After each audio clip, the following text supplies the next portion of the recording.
If anyone's played the tabletop role-playing game GURPS, or General Universal Role-Playing Game, I think is the acronym, you'll know that there's a technological level that goes from, I believe, 0, which is absolute Stone Age, to, I think, around technology level 14, which is, the ability to manufacture atoms into any material you want, teleportation, as I said, creation of matter, forming it into anything. Honestly, probably the creation of realities, of actual dimensions, like pocket dimensions. It's, essentially the ultimate magic brought real through technology. Really hyper level technology. And if I remember correctly, I think technology level 7 was maybe the 19th century, like early 1900s, while 8 is more the 80s, cell phones, all that. 9 would be something a bit more. So you can go through all these technology levels and you can span it. You can kind of give it different levels or numbers. If you ever have the time to look through the GURPS role-playing game books, if you can ever find a copy of them, I remember there was a shady little collection you could get on the Pirate Bay back, probably 10 years ago now, and it would have all of these, and it would have the different items that you could use in the game depending on the technology level. For example, a lantern would be maybe a tech level 5, once they got really good with iron and metal and all that kind of stuff. Well, a simple torch would be tech level 3. And then, at 9, you would have glow sticks or torches, battery operated, probably like level 7 or 8, I think. You'd have like torches and all that battery operated. So we can look at reality a bit like that, where at the start of the linear pathway is no technology. This is just people living in harmony with nature, living outside, no shelters, no farming. They live by hunting and gathering. And at the end is absolute technology, where technology can do anything. It can fulfill any desire, create any object or reality,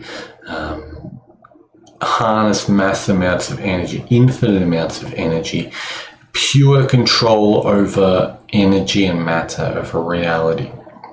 In the middle is a balance between these two. It's when technology isn't quite, we've probably already gone beyond the level. I would say maybe around the 60s, around the kind of golden age, potentially, you could say is the balance, or even earlier, maybe before we had radio technology. I think radio technology is the first step beyond the balance between your technology and people and such, because radio is essentially just external telekinetic, energy transfer. So it's essentially like, how much do you want to rely on technology, or how much do you want to rely on yourself? I see that there are a lot of people who rely too much on technology, and we can look at the people, especially in cities, usually people who are younger, who are less developed and experienced in life, people who are less practical. They all rely a lot on technology. People who are opposite of this, they live out in the country, maybe they're older, they live more practical, more physical lives, they're less reliant on technology, or they're more able to, harness, create things and get resources, and they don't have to just pay people to do it, so to speak. And if you go further back in time, assumably at least, depending, of course, because there's there's all that stuff about the old world and how they had advanced technology in themselves, but it was a different type. It was more of an analog type. But let's just generalize for a bit. We go back further in time. People were less reliant on things. 20 years ago, we didn't have smartphones. 40 years ago, or 60. How many? Maybe 80 years ago, we didn't have televisions. I don't remember now. I think televisions is like the 60s or the 50s now, when they started making them. And then like what, 100 years, 140 years or something, we didn't have radios. So you keep going back and back, and people had less and less technology. They were usually more physically advanced and capable, more resistant to disease, more resistant to hunger, and such back then. The further back you go, and the further we go onward, people seem to get weaker, and the ones that are more reliant on modern society, on technology, on all that stuff are weaker. People who rely on medicine, for example, they are weaker. People who need heating are weaker, or cooling. People who need excessive amounts of certain things, for example, modern luxuries. As we continue to go further and further, you can think like the absolute future, or not the absolute future, but a further future. If you've seen the movie WALL-E, which is a strange movie to make into a children's movie. I guess it was kind of the start of, or it wasn't the start, but it was already in that generation of phase of like, environmental based and kind of semi-philosophical cultural things. But in that movie, you have these people you have like the earth, which is a garbage dump full of just electronic trash, metal trash, etc., plastic trash. And then you have these, I think it's like a space station, if I remember correctly. Jeez, I probably watched it. What was it? It's like 20 years old now or something, or like 16 years old. I don't remember. It's very old. Not very old, but you know what I mean. And you've got these fat humans on a space station, and they're sitting on these turbo chairs, which probably have a toilet hole in the bottom, have like a drink holder in the side. It's the quote-unquote the gamer chair. If you've seen like the memes of like the suction device on the asshole and the genitals, and you've got the pipes with Mountain Dew and like Dorito slushy, or just like nutrient soup leading into them. These people on the spaceship basically have that. I remember watching it as a child and thinking like, what the fuck is this? It kind of creeped you out. Watching movies as a child is a psychologically strange experience sometimes, I'll put it that way. But going on, I think that is a product of excessive amounts of technology. Excessive amounts of other things doing the work for you. If you look at the idea of like the royal is usually like a noble royal, rich, hyper rich elite. You'd think in the past the royals would have the maids and the butlers and servants and slaves and such to do all the work for them. Usually their children would be more, it depends of course, they would be less practical, they wouldn't be very good at doing things. They don't know how to cook and clean, and probably they don't know how to build because I guess building is like the opposite, is like the masculine opposite of the feminine, which is, cooking and cleaning and caring.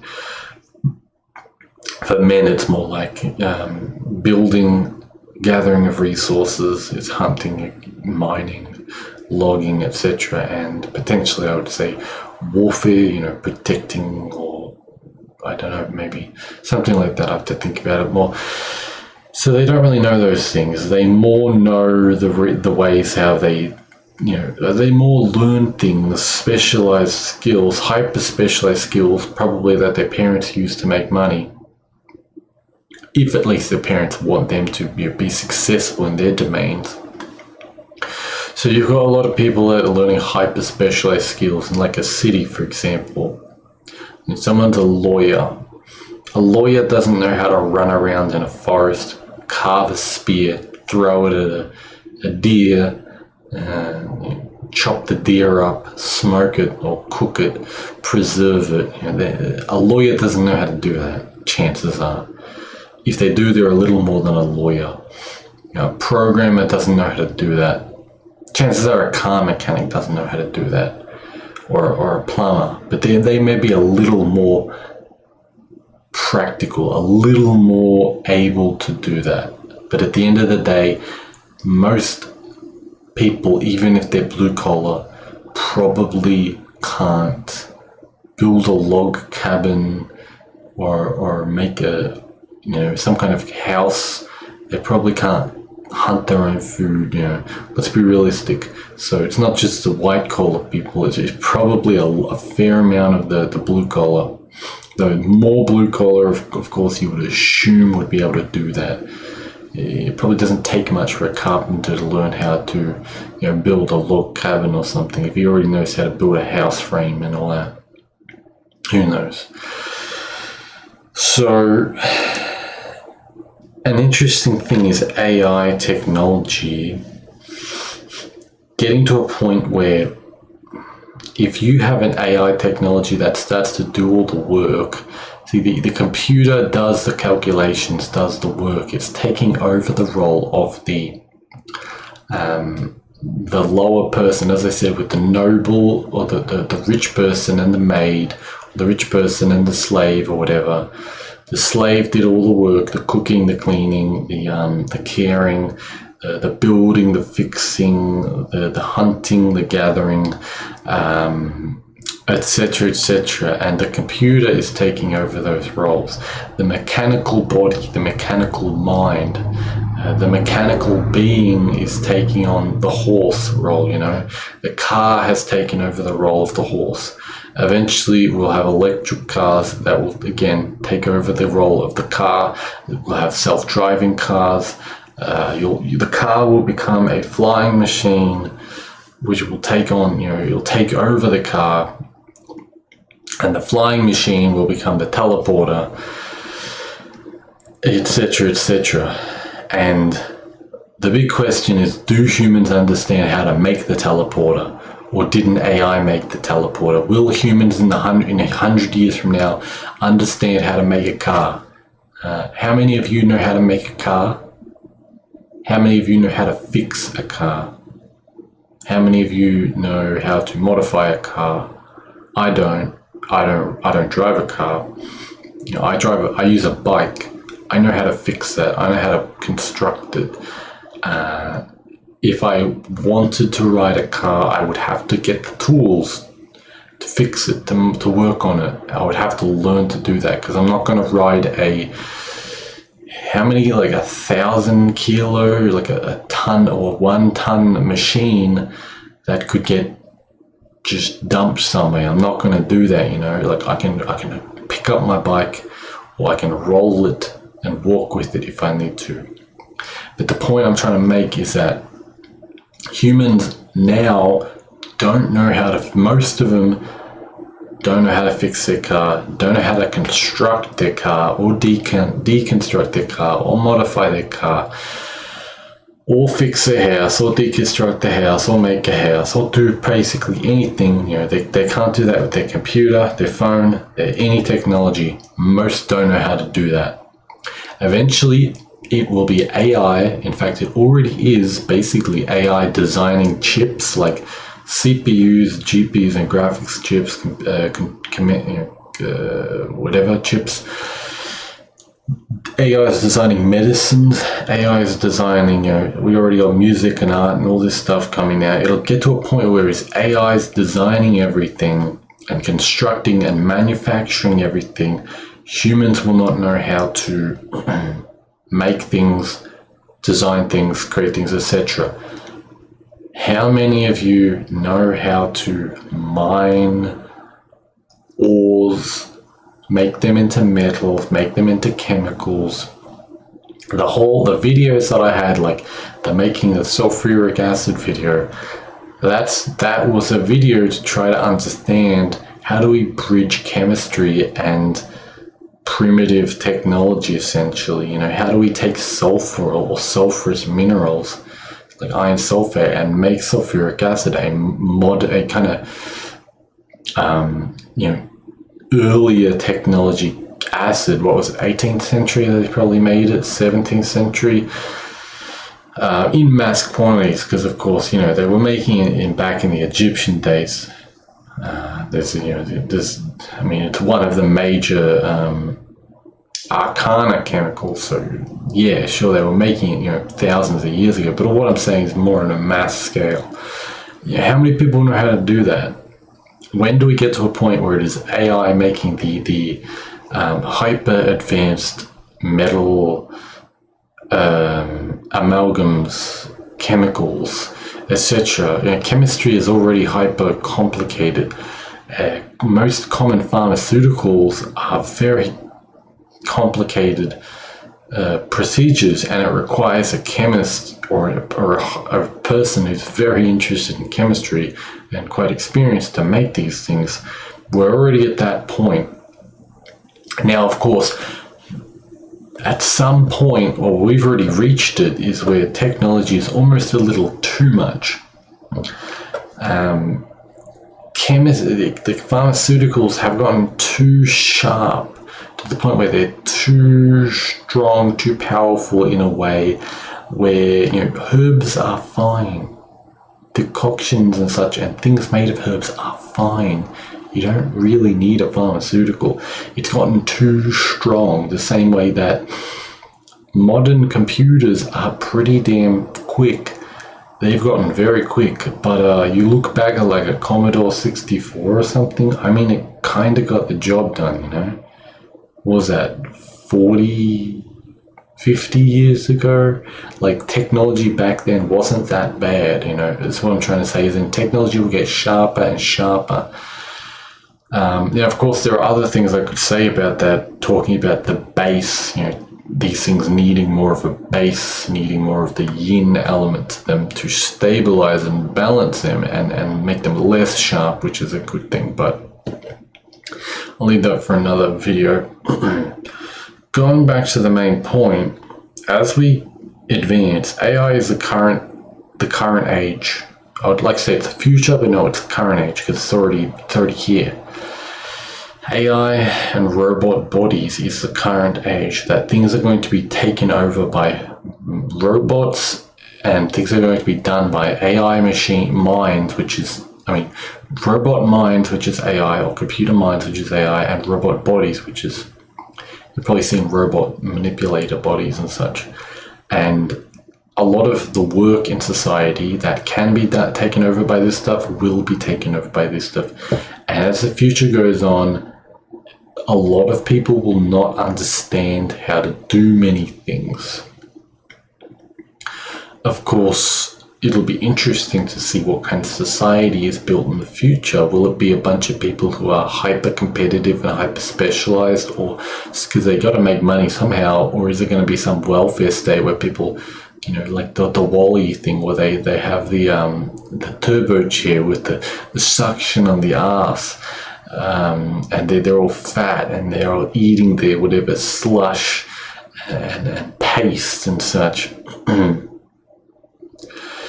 Of course, we get to decide it to some extent the world we live in. We influence and try to do as best we can. again, getting back to the main point is that if we don't understand the process of life and understand the early technology levels, which means understanding plants, minerals, animals, nature, the elements, basic things, the kind of stuff you learn through alchemy, essentially. If we don't learn the basics, the seasons, etc., and we don't learn through the eras how these things make chemicals and make metal and how you turn wood into frames and such, and all this stuff, we don't learn this stuff and we don't practice it to some extent to keep ourselves from going rusty. And then the hyper technology, if we don't learn how technology works and electricity, electromagnetism, etc., we'll lose and forget along the way, and we could get to a point where people just forget how things work, and it's just a hyper intelligent AI where somewhere in it, terabit, like billions of whatever of spatial size brain, it's just got there locked away the secrets of the ancient world. Of course, you could also go out and do things yourself, but people will probably live in these societies. They'd probably be too weak to go out and experiment themselves. But who knows? You can make your own lab, of course. But do you want to leave it to a point where a machine, a robot, does all the work for you, and you forget how to do things? That, of course, is a risk. This isn't to say, stop using your phone and go send a letter, or don't send a letter, be hyper primitive, go run across the whatever place to someone's house and then talk to them or something. Do whatever you want, or don't use a car or whatever, or don't use a spaceship or a teleporter once we get it. This isn't really to say that, and it's not to say don't use AI or don't use computers or don't advance technology. It's to say try to understand what you're using and try to understand the past and understand the present, and also the future. It's good to learn new things. I've lived my life in a hyper unstable, technologically unstable state where when I went through school, we learned the old curriculum, and as I was leaving, they were bringing in computers and they were bringing in the new curriculum, which was a very digitally, it's enhanced with technology, and I entered a world which was completely different than the world that I had learned about. The old world had died by the time I had gotten out of high school, essentially, and it was into this new technologically world. So I've never experienced that kind of stability. So I think I'm used to it, I'm used to new technology always coming in. And I see other people who aren't, who are still very stuck in the old ways. Because they still can get their money by old ways. They can still get their relationships by old ways, and their enjoyment and all these things. And good for them, at least. But the world is constantly changing, and you do have to learn technology, and you do have to adjust to it and adapt to it. Of course, you can choose how much you want in your life. That's fine, and that's good and healthy. Because sometimes less is better in a way. But of course, you got to learn it. And I think that's about it for this one. Currently, we're in Capricorn month, or Capricorn sun, I should say. And I can definitely feel it, that's for sure. You want to check in your own chart what house Capricorn is in. That's where it'll affect you. For example, if it's in your 4th house, it'll affect your home life and such. If it's in your maybe 1st house, it'll affect things like your personality and your whole life, sort of in a very subtle way. Or if it's in your 9th house, it could affect your education, your learning, your spirituality and such. and just apply it for whatever house. I can definitely notice it.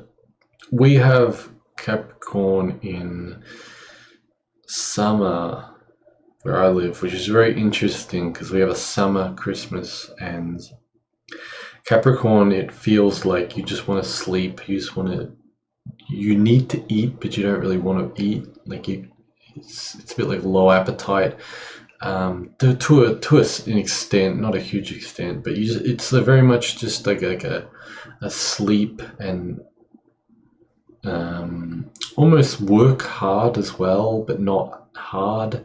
It's more work in a routined way. Like try to get a lot of work done in a routined way, but don't overstress yourself. That's another thing that comes up.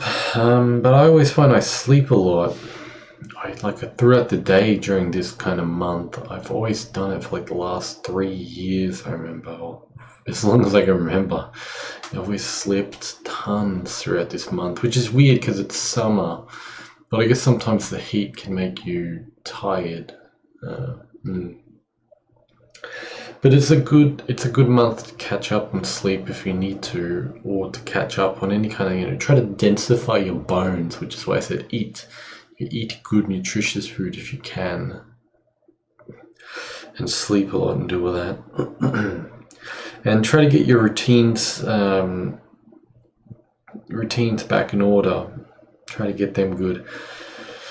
Set up good routines. It's good for that. It's also good for investigating death. You can almost like look at death from a very logical perspective, so to speak. A very grounded, realistic perspective, and just study it as a field without getting emotional or whatever. Maybe looking at people or researching people who died, or remembering those who died. Which is an interesting thing. But either way, however it affects your own life, I hope it's good. Of course, the idea of Christmas is the winter solstice, or whatever solstice, depending on where you live. And I guess it's getting ready for the new year, again, depending seasonally where you live. But Aries being the new year, being the springtime, the Chinese New Year, I believe they have it during then. I'll leave it with that. Heed my words. The cringiest thing is to try hard not to be cringy, but to be like that of a normie. Anyway, with our daily philosophy out of the way, the main topic is on social media and marketing and all these things relating to socializing. These things are a test or a use of your social skill. If you are weak when it comes to advertising, marketing, networking, working in groups, social media, etc., you have weak social skills. Online, at least, because it's a little bit different online and offline. For example, you could be good at networking people and connecting people together offline or online. It's a similar skill, but it's a little different.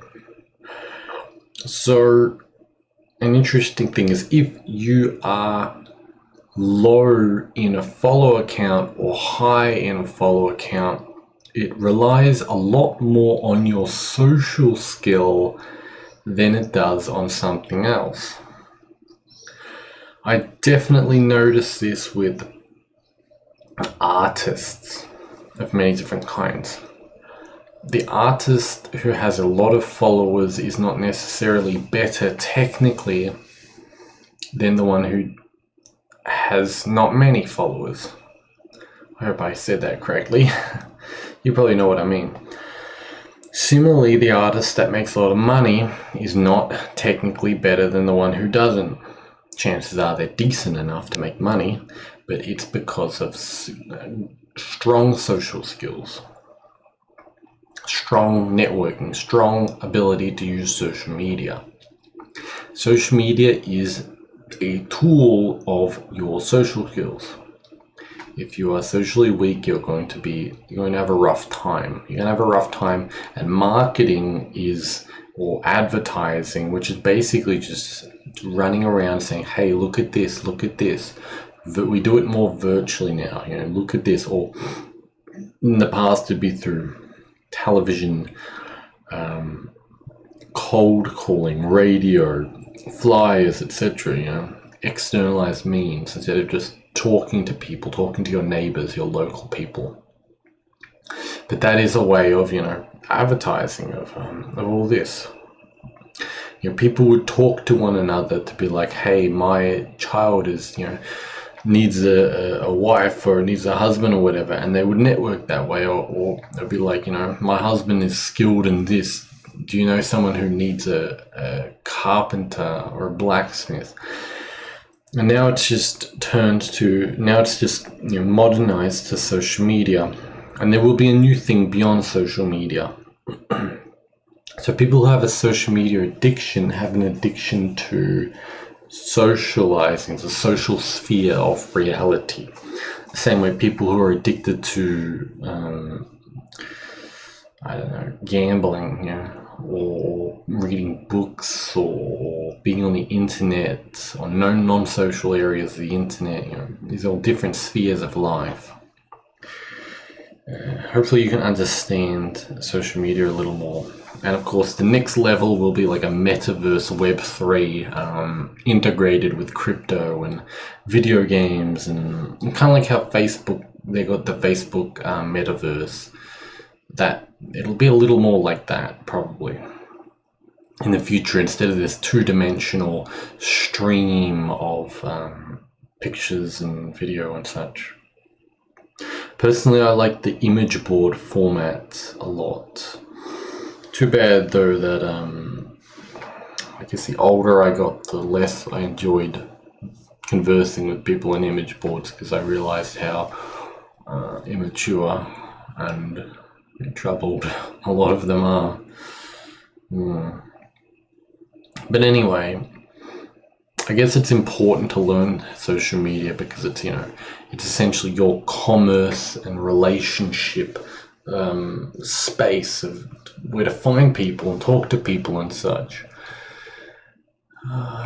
Too bad it's kind of a pain in the butt. I don't know about you, but I kind of got old enough that I started to understand the true nature of people. The fact that I always used to think people were better than me in a weird way, but I thought I was also better than them as well. So there's this strange dynamic, and I eventually realized that people are troubled, probably more troubled than I am, and I don't want to be around troubled people, or most people, and I guess I stopped doing that. And it's also, you have to pay with your energy, your emotional energy and your time and such, to be around people and talk to them. And it got to the point where I felt like, it's kind of like if you've done any work with creation of ghosts and projecting them through objects and such, you're energizing the object and talking through it. I got that feeling with people, that a lot of people like NPCs, and that I was basically just energizing them to make them talk, and it's like running a current through them. But that's the thing. Also, with how people split into like two factions over 2020, that childhood innocence of being able to talk to anyone is kind of gone. Now it's like, well, if someone's on the opposite side, I know how degenerate and how ill they are, and I just can't accept that anymore. Yeah, it's like the people you played games with or hung out with or whatever, you can try to again, but you can't because they're different now. Everyone's different. They've separated into their own little faction.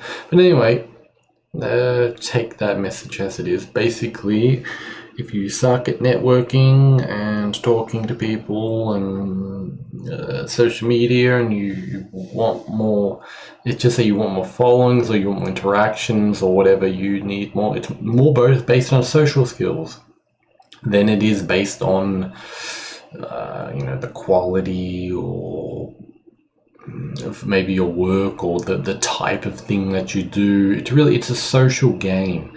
That's what you've got to understand.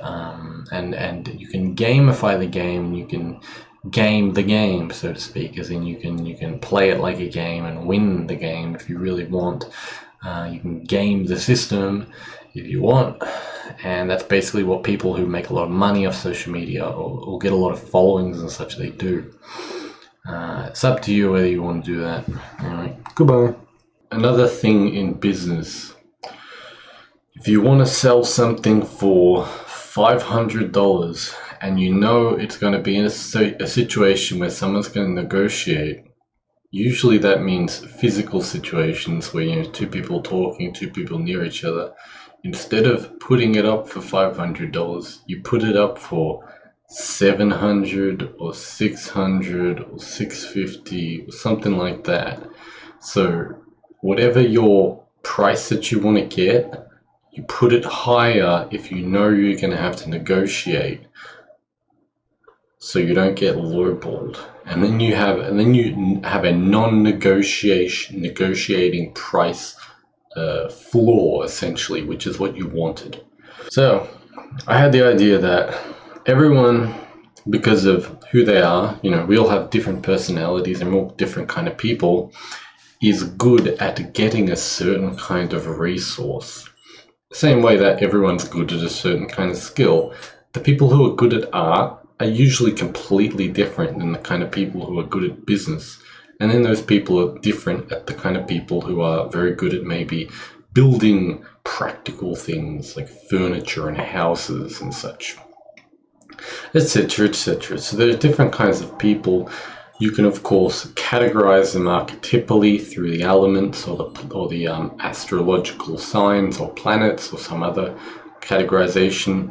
And then there are resources. Resources includes things like computers, for example, or virtual things, virtual pictures, movies, whatever. And this would also include food, so a person's ability to farm and to generate food from the earth or from animals. Another resource would be the ability to gather raw materials like ores and dirt and sand and stones, wood, maybe berries or fruits or something from a tree, or flowers, leaves, who knows. Depending on the kind of personality the person has will depend on the kind of resource they have. Now, of course, we're not really living in harmony with nature anymore, sadly, so resources are less seen of as wood and dirt and stone and such, and are more seen of as virtual things, as money, as maybe mechanical things, cars, electronical things, radios, computers, phones, screens, the possession of houses, the possession of land, there's things like that. And depending on the kind of person you are will depend on what you are good at gaining. For example, if you're a computer person, you're going to be good at gaining things on the computer. Maybe you have certain collections of files and such. If you're just a very good person with money, you're going to gain a lot of money. Some people, they like to collect shoes. That's a popular thing nowadays. I think it's like stamp collecting, or some people would collect the bottles, and jars and glassware and all these kinds of things. So other people collect cans, and they would, one day I'm going to use these cans. And maybe they did use the cans, who knows?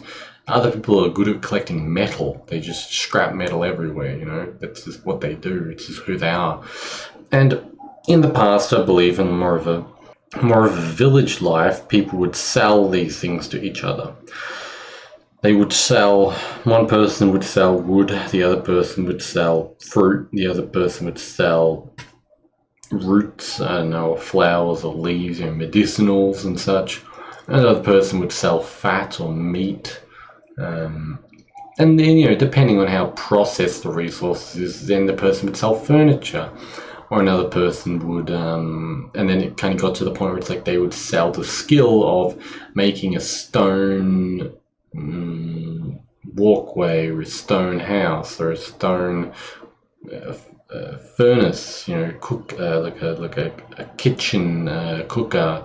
What do you call it? A stove. A stone stove, right? All these kinds of things, out of stone. Also, the wooden person would sell the wooden chairs and tables and the wooden house and the service of everything. So it's gone more to that. Of course, you can still buy a chair, on the internet or from a store or from a person or whatever.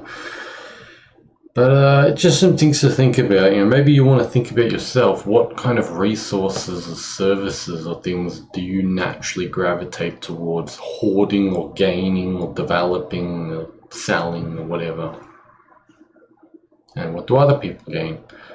And then what do you need to gain? Maybe you're really bad at water-related things. You just can't fish for, you're not very good at fishing, or you're not very good at plumbing or whatever, and you need to get better at those. And this will, if you can understand yourself, it'll help you. Anyway, that's all. Of course, feel free to check the links in the description if you're interested. Otherwise, of course, have a nice day.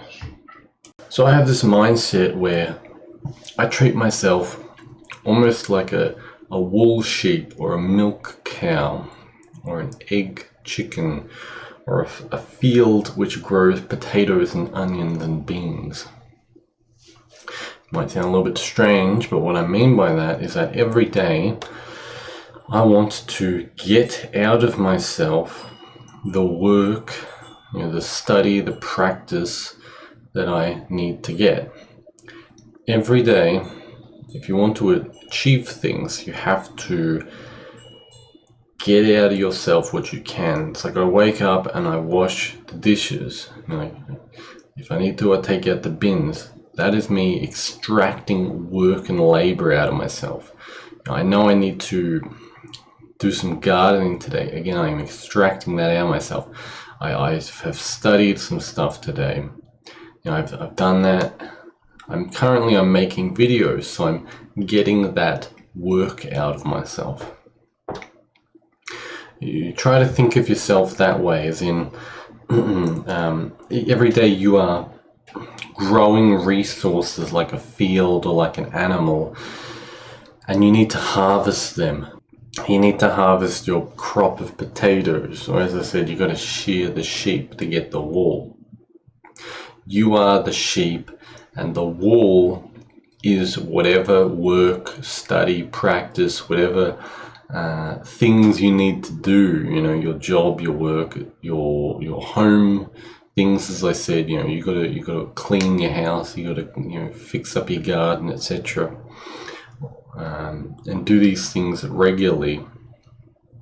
So it's a regular cyclical thing which gains results and gets things done, as we probably already know. And of course, one important thing is you have to give back to the field. You have to feed the sheep well, you have to feed the cow, the chicken. If you don't feed these animals, they don't produce their resources. If you don't nourish the field, the potatoes are small or the plants are weak and they die. Your body is the field. Your body is the chicken or the cow. You have to rest your body. You have to eat well. You have to take breaks. If all you're doing is trying to harvest, eventually you start to shear into the flesh of the sheep. If you're just trying to cut and cut and cut, as if you're just trying to work and work and work, eventually the sheep starts to bleed, and the wool is painted red, and you don't want red wall. Maybe you do. Red wall would be nice, but you don't want it painted with blood because it probably stinks. It smells like shit and grass. Once it, coagulates and yeah. So basically you start making mistakes and errors in your work if you are too overtaxed.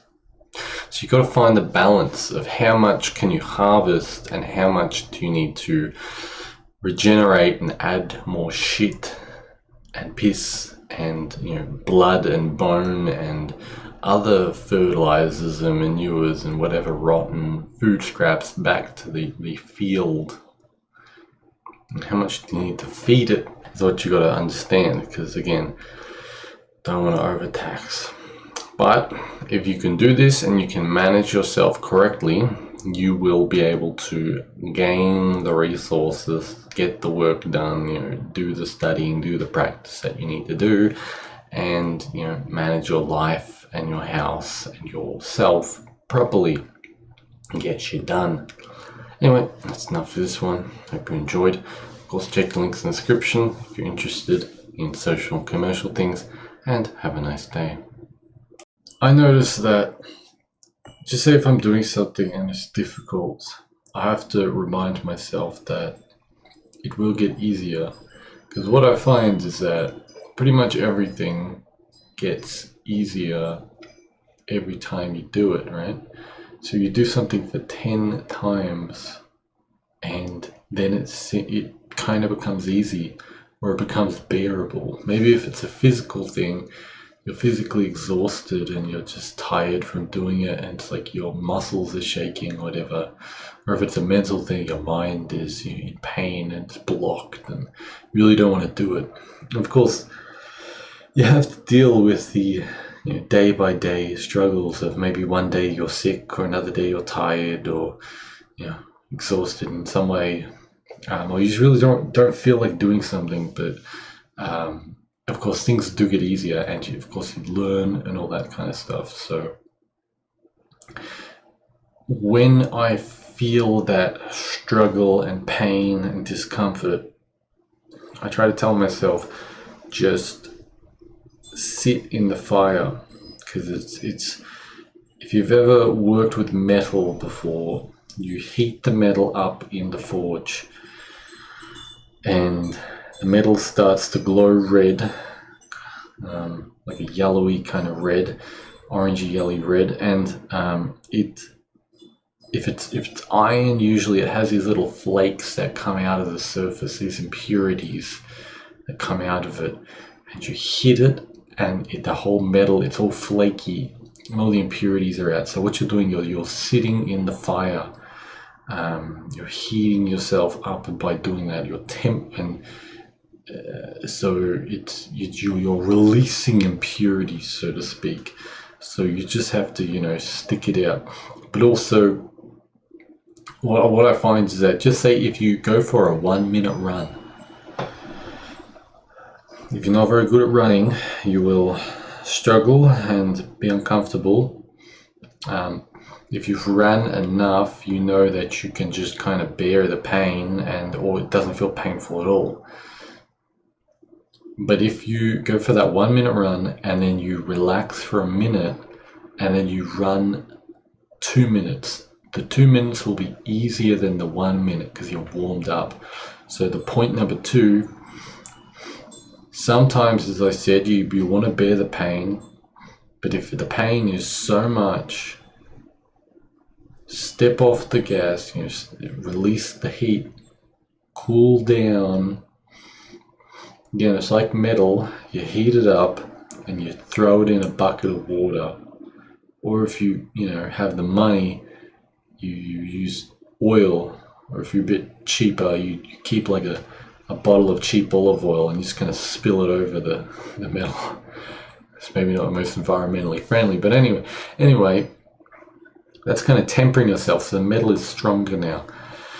When you've relaxed, you are a little bit better because you've warmed up. You then step on the gas and you go within the fire again to heat yourself up. and you tolerate as much pain as you can, tolerate as much stress, and the more you can relax and the more you can find peace within that, the better, the more stamina you will have, because stamina comes from relaxing, slowing down, kind of taking it a little bit easy. Otherwise, if you do things too quickly, too much effort, too much work, too much stress, you will run out of stamina. It's like if you're outside the house and you have some people, they feel, goodness, I don't know if you heard that, but there's some lightning outside. The weather is quite intense.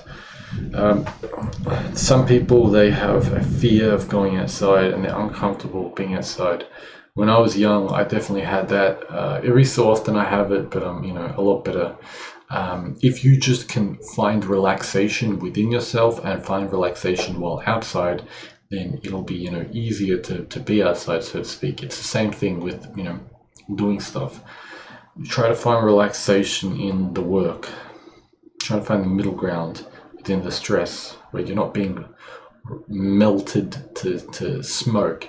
You heat metal up too much, it smokes. Yeah. So anyway, you probably get what I'm saying.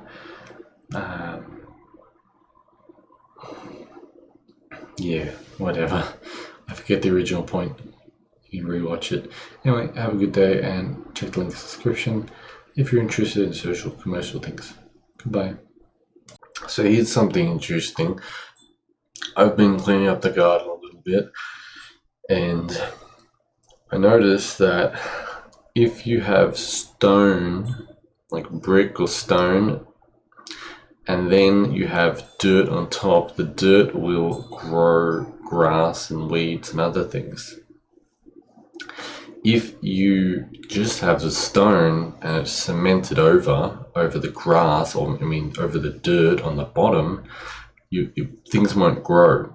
Some things will try to grow if there's cracks within there, but realistically, they won't really grow. So to control a yard, you want to remove the dirt from any bricks.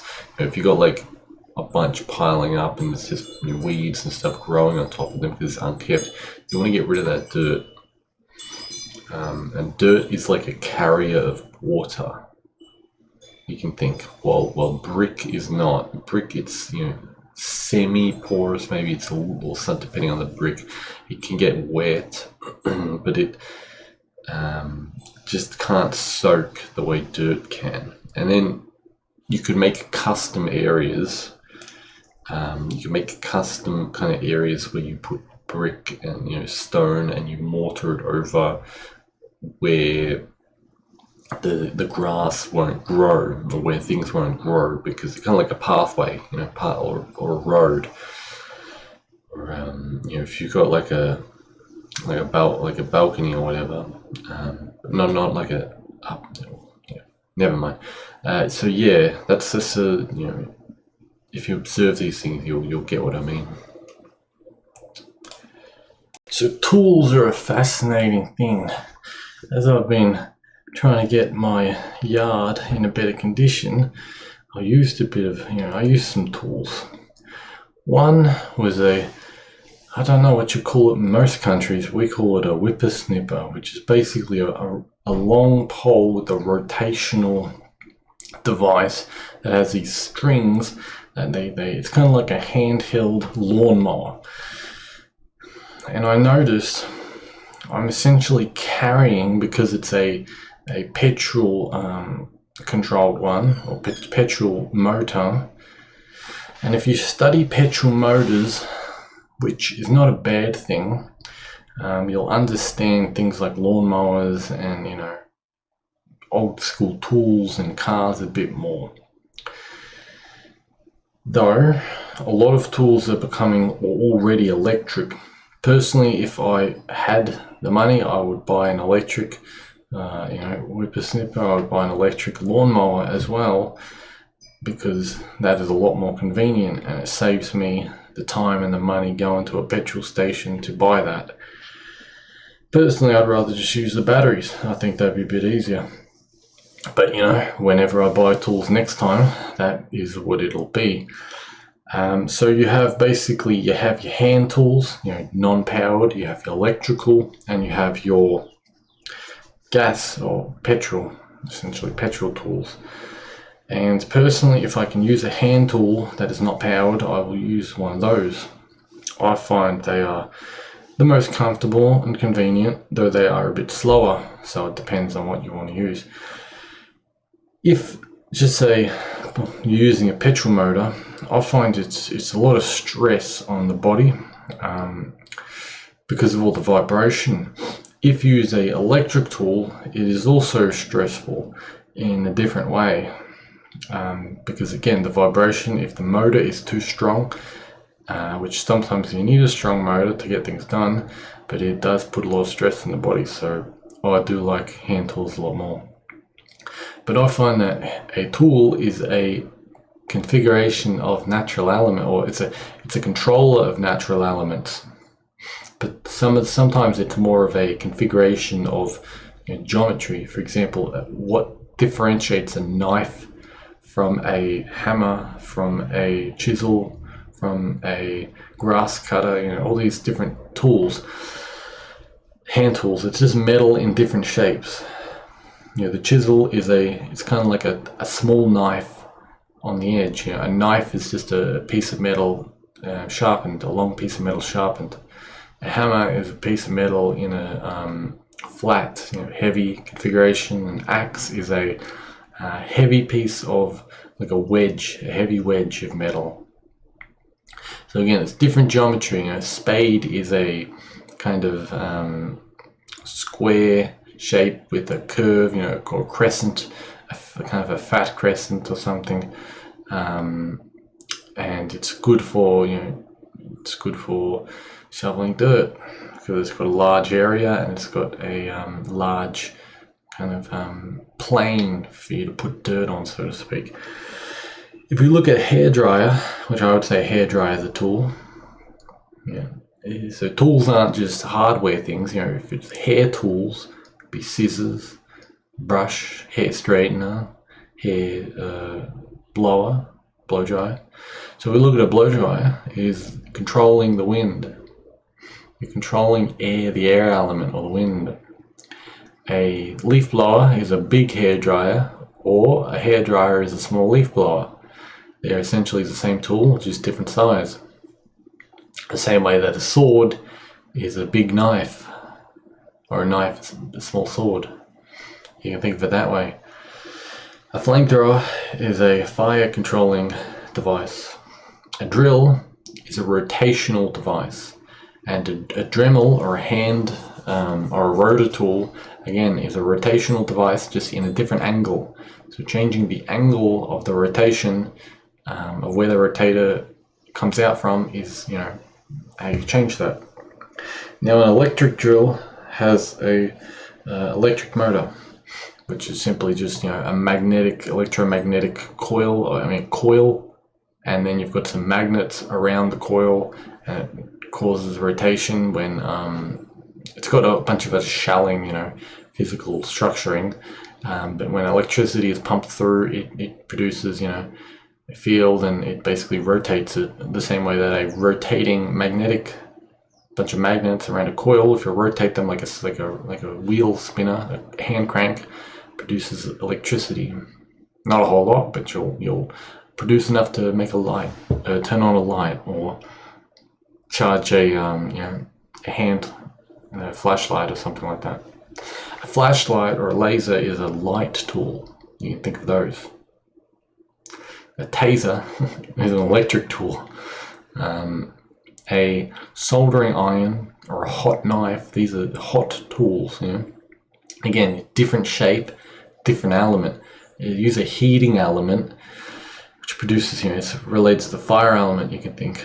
It is a coil of wire that gets really hot, thin coil of wire, specific kind of metal, gets really hot when electricity passes through it. You can make it into a forge as well. Again, I guess that's like a tool, if you want to think of a blender as a tool as well, or a saucepan. Again, a saucepan or a wok, there's just pieces of metal shaped to carry water or to carry ingredients, for example. So a saucepan and a spatula, again, tools, just things shaped to achieve a desire, a goal, or something. Water tools, cups, taps. If you look at taps and pipes, you study how pipes work. You can learn how to do your own gas and your own water. Looking at if we go back to the flamethrower, mostly they're illegal, but if you want to learn how to use fire, you get like a propane tank, and you get some pipes and some different, you can get a torch head, make like an oxypropane torch, oxygen propane, or just a propane torch or something like that. And you get different configurations of pumping gas into pipes and different heads, which have different hole sizes, kind of like the bathroom shower head.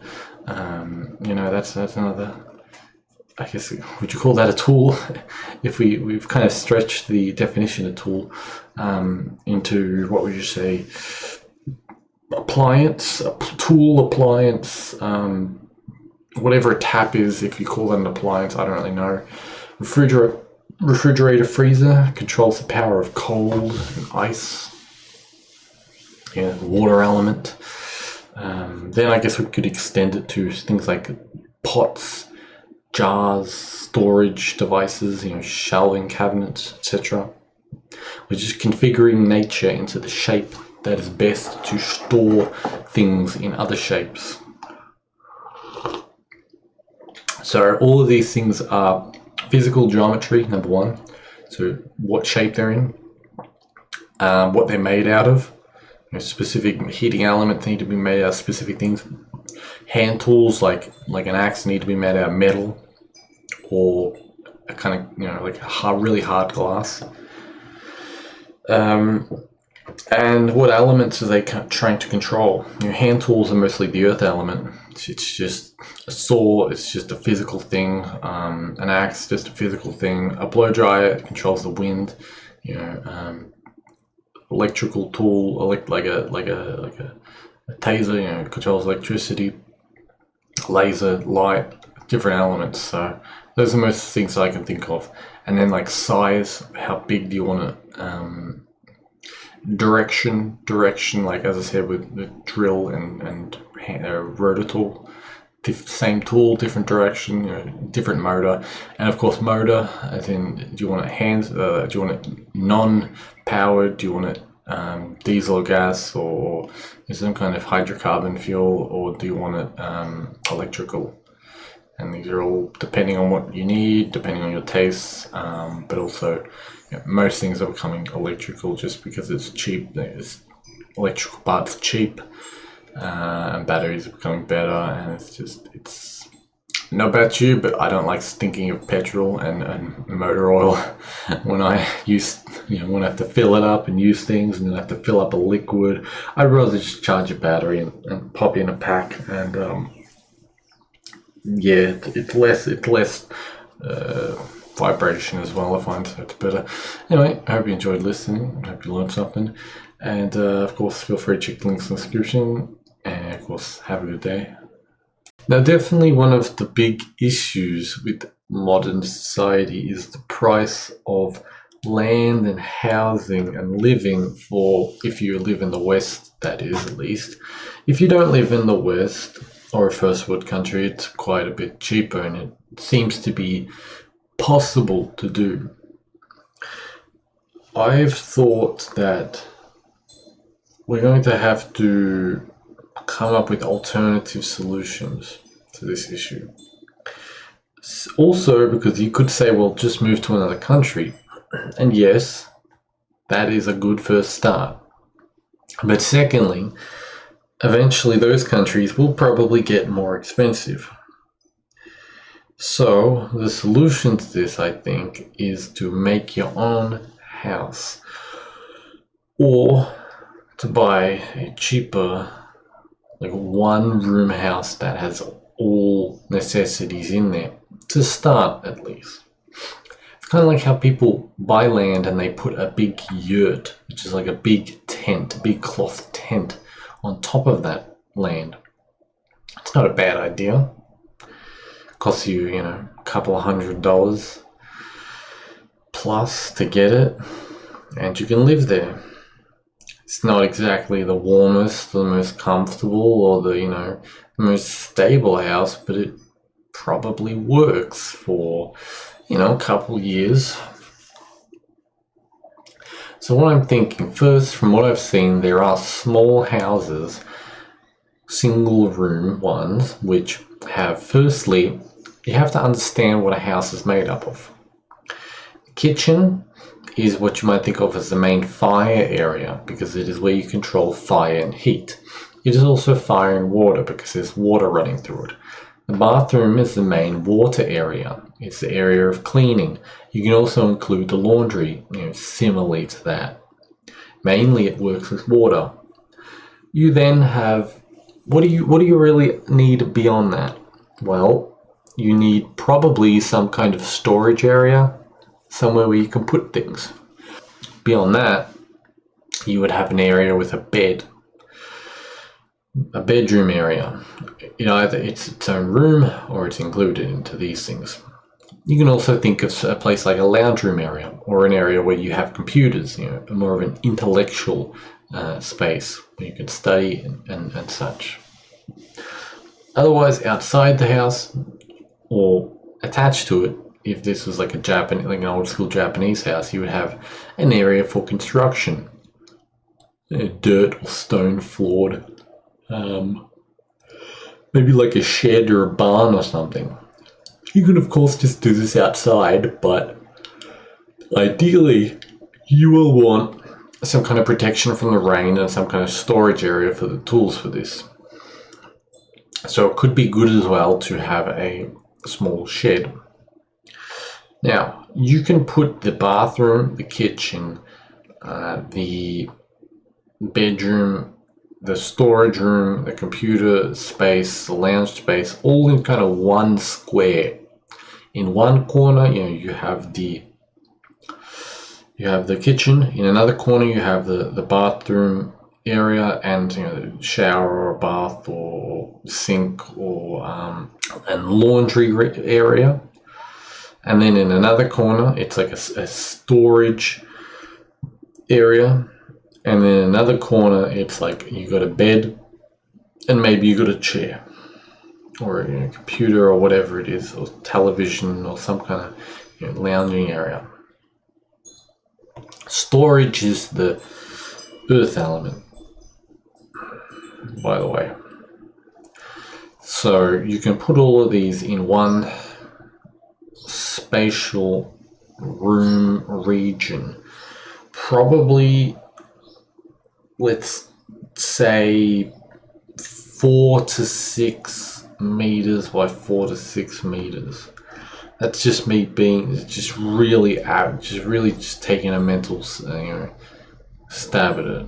Maybe more, maybe it'd be 5 to 7 by 5 to 7, I'm not sure. You could probably fit it all in for there. Buying a house like that, it's not exactly expensive if you want it all made or pre-made and such. It's not exactly all that expensive, but it does cost money. Another thing you can do is make it yourself. If you are good with your hands, you got a lot of time, you got the money to buy all the stuff, because again, you're going to need to learn to do the wiring, you're going to need to learn to put in the foundation, to put in the wooden structure, you're going to need to learn to do brickwork, you're going to need to learn to do piping, water piping, gas piping, get the tools for that, do the soldering.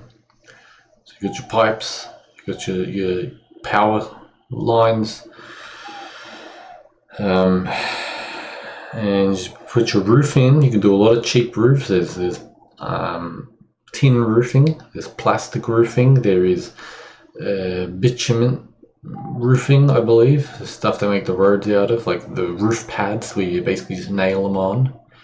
You can do all kinds of different, roofs for cheap. Wood as well. You can do it wood boarded. You just wood board the foundation instead of bricking it. Brick and wood board is both cheap. And then you put in the insulation yourself, and essentially you've got a house. And for the shed, you basically just do foundation,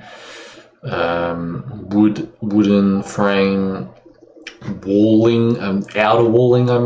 But you don't have to do inner walling. You just do outer walling, and you can do it all with tin or some kind of maybe there's a plastic material. And again, the roof you can do it out of tin or metal or whatever, or something cheap.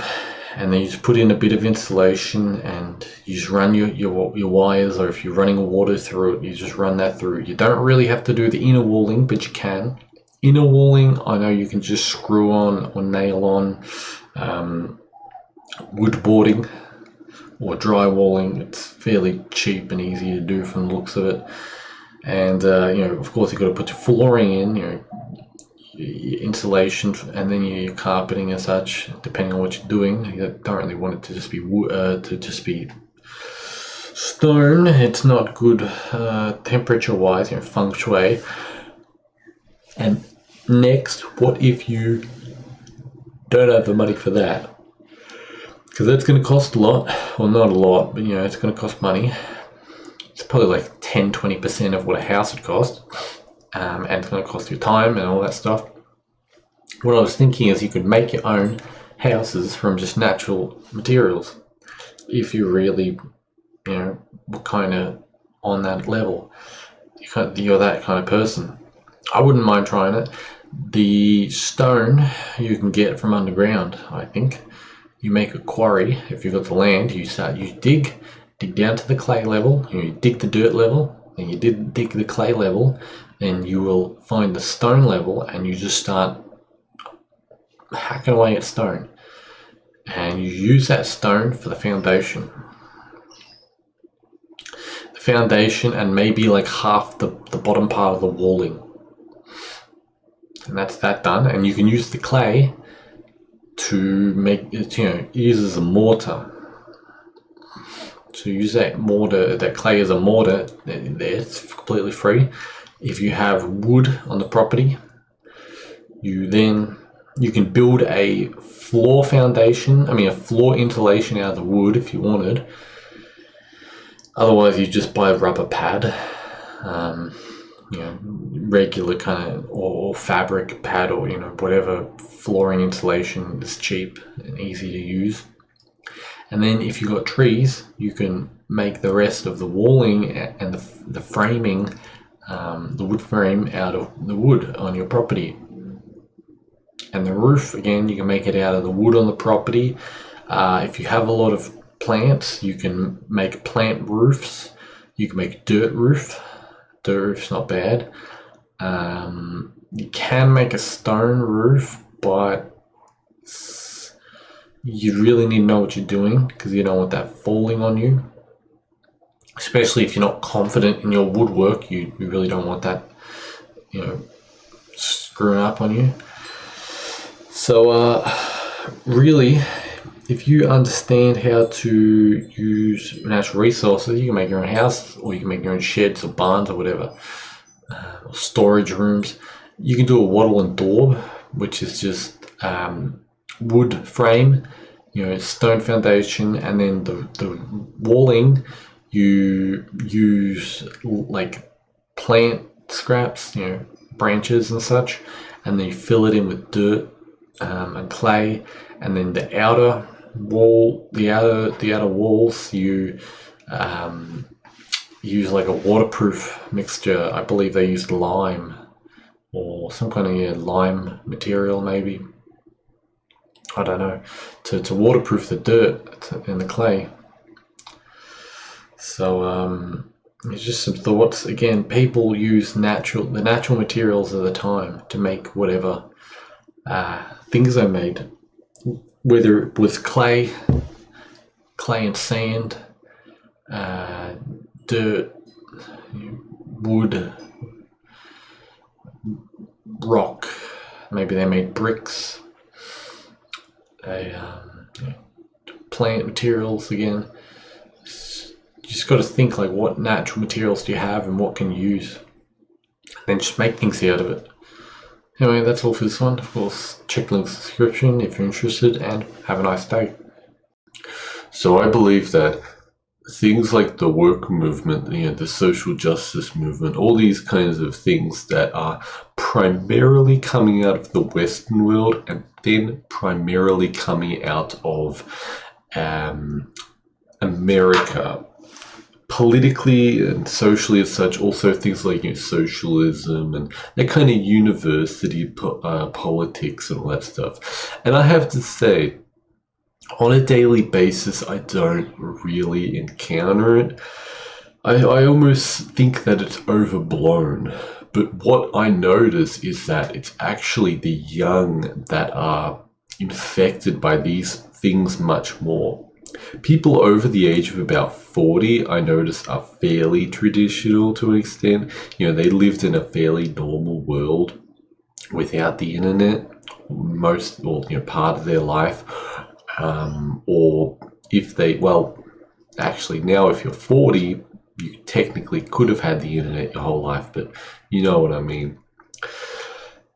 They are a little more well adjusted, and I notice it's the people, the teenagers and the people young 20s and such that still hold these really liberal, really woke, foolish ideas. The people who are in weird sexualities, the he, him, they, them, she, her, the pronoun people.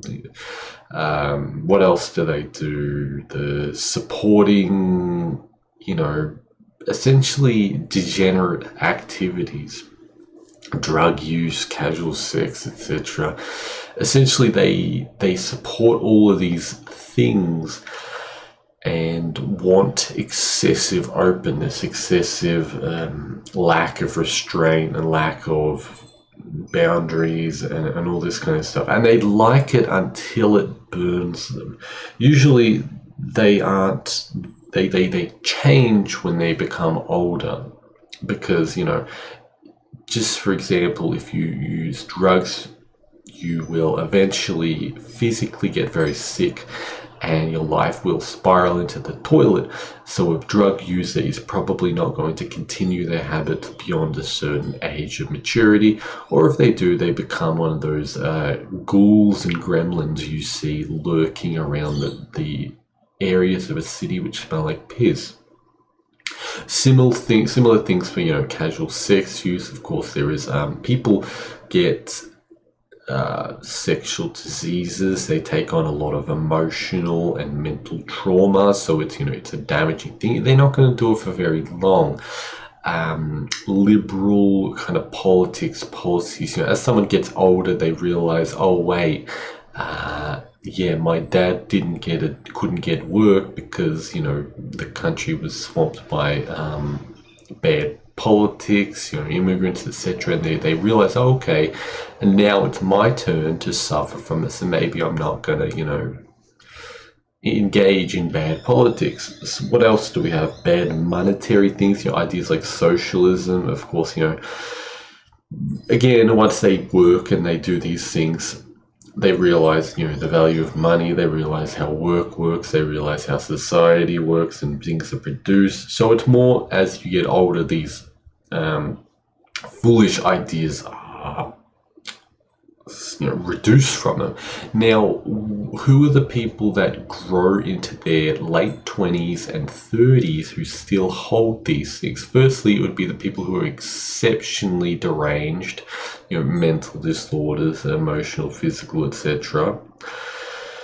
And then the main kind of people is, I believe, the children of rich parents or rich people who live in very higher class neighborhoods and societies and such.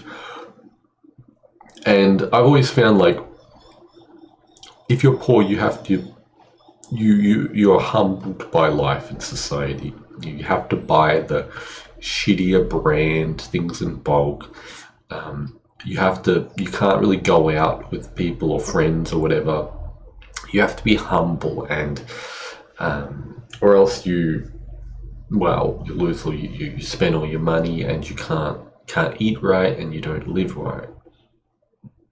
But if you're rich and still stupid, because I don't think there's anything wrong with being rich or being born to rich parents. I think if anything, that's a good thing. It's like saying, well, you should be born to weak parents, like physically weak parents, and then you should have to gain your strength. Not really. I don't really see it. That's a good thing, you know. I think if your parents are rich and they teach you about money, then you're going to have a better life than if you were poor and you didn't get that. But these rich, specifically Americans, but also Westerners, because American culture is kind of affecting the West, and then the West is affecting the rest of the world. Though the West is less powerful now because it's simply, you know, anything which it gives to degenerate culture, it's burning money. It's burning the root. You'll notice that, you know, these kind of woke people are rootless. Their root chakra is corrupted, because again, no boundaries, you know, no restraint, no restriction, until it hurts them, until they're the one that gets, you know, assaulted or robbed by someone of the lower class. Then they want gated communities, you know, as I said, until they you know, a friend dies of an overdose from a drug, then they want to stop doing it. It's these kinds of things. It's, as I said, with, you know, all of the different faculties. So I see it as this stuff, this kind of work, this is degenerate culture, which enforces, I mean, not, well, yes, kind of enforces, but it encourages, you know, degenerate sexual practices, drug use, the lack of self-improving and improving of your skills and your abilities and your crafts and such. This kind of this degenerate life path can only exist firstly in exceptional internal issues, like exceptional mental illness where the person drives himself homeless and basically to death, or exceptional wealth and luxury, because eventually you're going to realize, okay, this, you know, this lifestyle is expensive and not very good and such, and it's, you know, making them infertile and weak and sick, etc. So it can only survive in, you know, a parasite can only survive in filth, or you can kind of think like that. And it's only going to survive as long as it's being fed. Now, of course, it's being fed through, you know, taxpayer money, various evil corporations and politicians and individuals and various groups, various cultures and races even. And once the money dries up, once the useful idiots stop being useful, which I think has already happened, we're going to see this dry up and the people sober up. And they're going to have quite a disastrous hangover, because they probably spent the last 10 years of their life being degenerates and, you know, driving their life downwards. So I don't really see it taking too much root in other countries. Maybe once they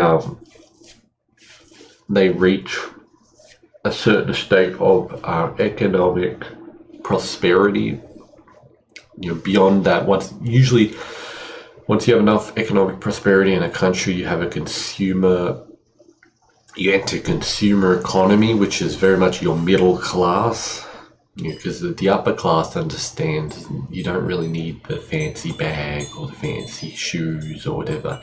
Like, that's kind of useless as long as it looks nice and it's, you know, it's more of a lower class thing to want things which are strong and things which last. But you know, it can be an upper class thing, I guess, as well. Maybe, I don't know. But yeah, once you go beyond the consumer economy, the next thing I would believe would be some kind of like the virtue signaling economy or something like that. I don't know. So we may see a little bit of that in some countries, but I think in general, once the West falls, which America ironically has been the sun and the black sun of the world, as in it's been the center of greatness and also absolute degeneracy to the world. And once that finishes its cycle, which it has already, the current America as we know it has fallen already, and whatever rises from the ashes is whatever rises from the ashes. Maybe it segregates into two, left and right, who knows. But yeah, I think that wave, that force is pretty much is going to be over, and as America sobers up, the rest of the world will sober up in relation, and yeah, we'll see. Of course, feel free to check the links in the description, and have a nice day.